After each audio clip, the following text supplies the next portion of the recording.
Hello friends, welcome back to my channel once again. Hope you are all fine. West Bengal Madrasa service কমিশনের পরীক্ষা এবং 5% reservation case update নিয়ে একটি update. আগামী second week পর্যন্ত অর্থাৎ এই মাসের সেকেন্ড উইক পর্যন্ত হাইকোর্টে কেস হিয়ারিংয়ের ডেটের কোনো রকম কিন্তু আপডেট নেই এই মাসের সেকেন্ড উইক পর্যন্ত।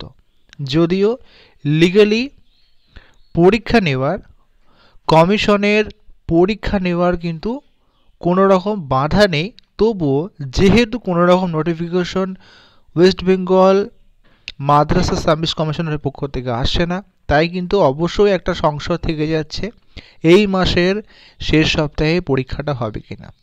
আমাদের মিনিমাম সেকেন্ড উইক পর্যন্ত অপেক্ষা করতে হবে। যদি কোনো রকম হিয়ারিং ডেট অথবা কমিশনের পক্ষ থেকে এক্সাম রিলেটেড নোটিফিকেশন আসে কিনা, তার জন্য কিন্তু আমাদের মিনিমাম এই মাসের দ্বিতীয় সপ্তাহ পর্যন্ত অপেক্ষা করতে হবে। না জানি ক্যান্ডিডেটদের আর কতদিন অপেক্ষা করতে হবে। 24 সেপ্টেম্বর থেকে 2024 পড়ে গেল। We have to wait till the second week. Thank you for watching.